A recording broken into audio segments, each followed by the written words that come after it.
Siya. Lupis. Ano ko itong isda? Lupis. Siya. Siya. Kasta ulit tayo. Diliga, baka sakali meron pa.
Ay, parang pakiramdam nakakatakot. Diba sa first time ayun, maalon lang fast.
Yon mga kadiliga, magandang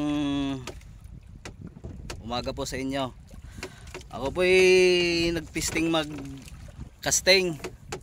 Hindi ko lang po nakuhanan gawa ng mahirap mag-video pag mag-isa. Ito yung aking nahuli ngayon. Tingnan po ninyo. Ito na ang aking napadawi ngayon. Ito. Yan. Mamaw. Ang nakahuli po ay ito po yung Shopee lure na 6.5 na minnow. Tapos ito naman po ang ating setup.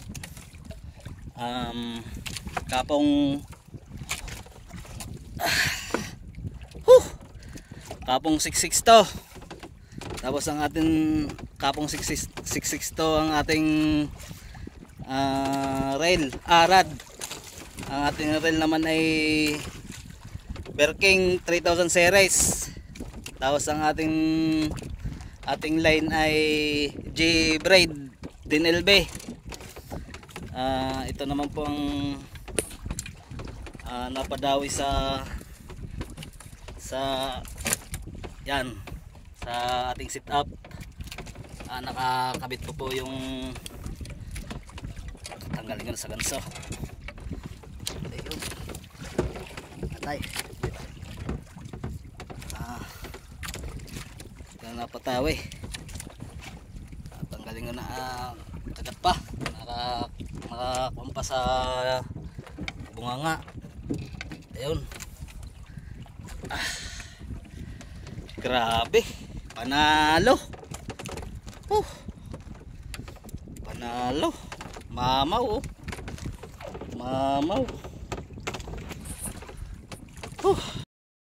Talagang ganyan palang pakiramdam. Hindi maintindihan kung ang gagawin eh. Talagang katal-katal lang katawan. Ganito pala pag first time. First time ko po mag-boot casting. Awa naman ng Diyos. Kanina meron din. Maliit lang nito kanina. Kaso hindi ko naganso kasi nataranta din ako. Nataranta din akong maliit-liit dito. Nataranta ako na hindi ko maintindihan kung anong gagawin kong paghuli. Talagang kahirap pag wala pang experience. Pero panalong feelings. Katuwa naman. Sige, maya ulit. Ayusin na natin.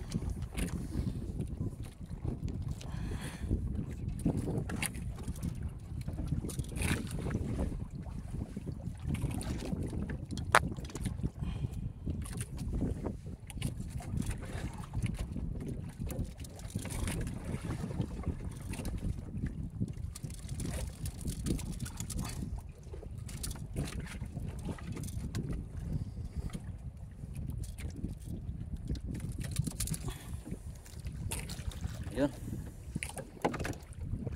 Lods. Dali.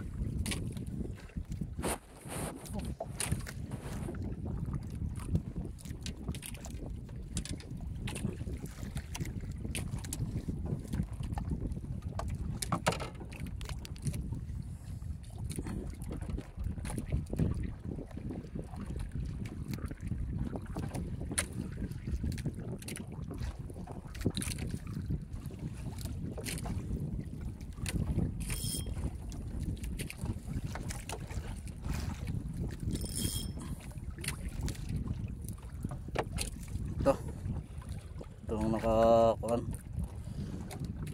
itong nakahuli. Ito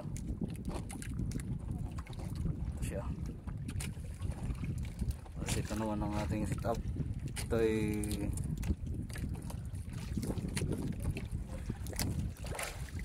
Berking 3000 series, Kapong 662 ultralight. Mamaw ang napulanded.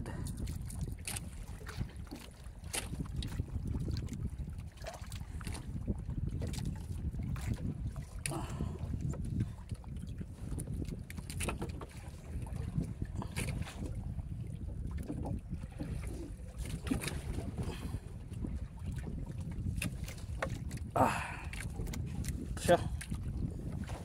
Lupis. Ano ko itong isda? Lupis. Siya. Siya.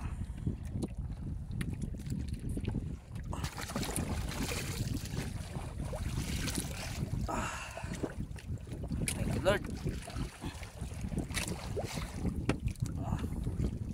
Ano na to?